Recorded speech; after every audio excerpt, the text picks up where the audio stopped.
this guy's friend vanished while they were hunting the Mexican cartel. Who would have known something like that could go wrong? Let's get into it.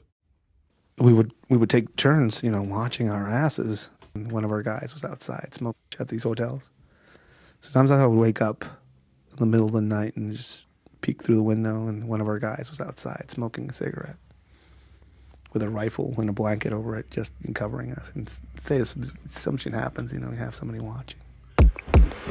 There's no way. Like, I've talked to a lot of my friends who, were tier 1 operators talk about that. Yeah. They talk about how, war is hell, but when you're in the middle of the shit in a mission, doing the things you've been trained to do at the highest level, where it's life and death at any given moment, the adrenaline rush and the feeling and the high you get from that, like, it can't be replaced.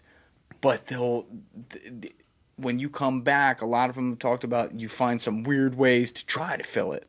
Yeah. Doing stupid shit. Self-destructive way. Yes. It's like, hey, it's a good idea to date that girl over there who is really horrible, probably. Right. All the red flags are there, and you're like, dude, if you're my friend, don't tell me not to date somebody because of all the red flags, because my brain is like dopamine. Right. Because my brain is like dopamine.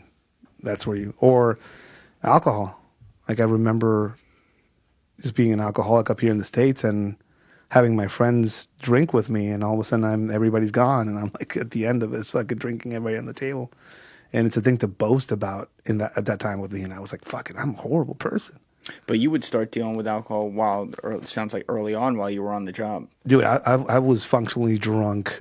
I was a functionally drunk alcoholic since I was 21. Was there like a certain event that caused that where you used it that was as it was just medication? monkey see, monkey do. Everybody, we would come back from something that was like fucking, oh, that was fucking close. Or hey, you would see an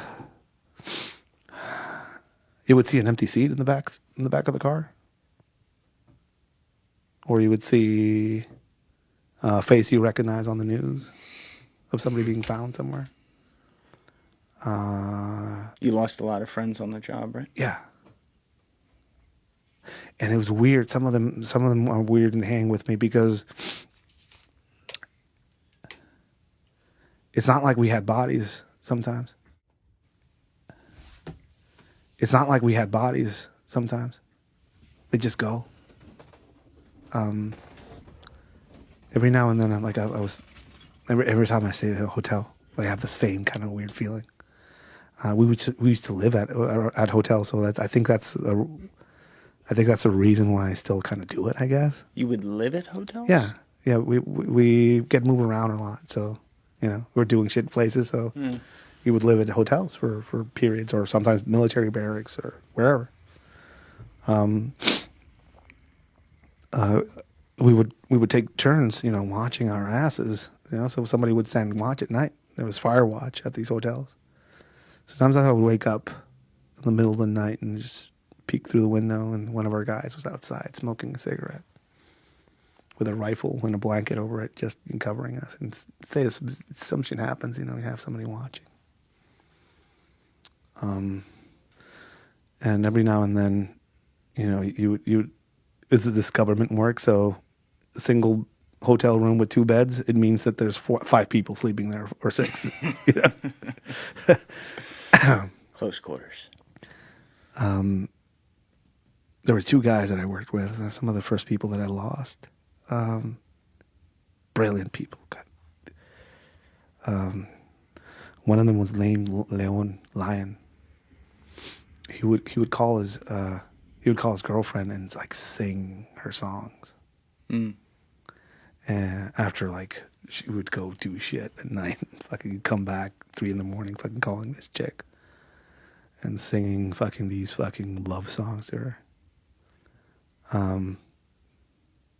And the other guy, strong dude. First time I was made to do fire watch. I didn't have a wristwatch, because I was a fucking skateboarding idiot kid. I didn't know anything about responsibilities. So he gave me the watch off his wrist, so I could take time. It's like, dude, you need to have a watch. So he gave me his watch. One night, I was coming back, and they were going out. And I fucking remember them clearly because they were fucking smiling and shit like that. Fucking bunch of idiots. Like going out on the town. They were kinda no, deal. they were going out to work. On a patrol. Okay. Some sort of work. We say patrol now, but they were probably going to go park somewhere and look at a house or Got it. chase somebody of some sort. Both of them give me a lot of shit when I get there. Both of them, we all make plans to go out and eat and get drunk the next day. I hear him talk to his girlfriend before he leaves. I hear my other friend talk to his wife. And then they're gone. They just leave. And I remember when there's a hotel door, the way that it snaps closed, it always makes me remember them. We never found them. They disappeared completely. Like nothing. Do you know who did it? They're gone. Now,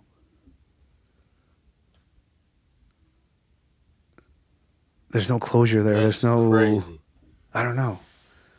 It's this weird void. And there's a few of them that went that way, where we never found them. And then there's some that we did find, which are at the other fucking side of that spectrum. One of them was right, like, again, my generation. He came out with my generation. His last name was Arenas, a lawyer who got bored with the whole lawyer career and decided to fucking join this fucking group that we're in. Whoa.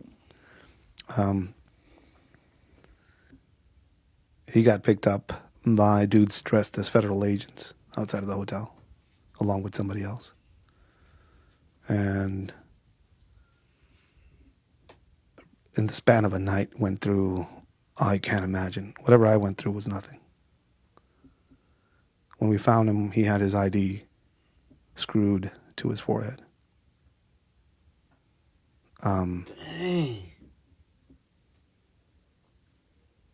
To see somebody that you celebrate with, that you eat with, that you go through this hardship with, training-wise, that you meet their families.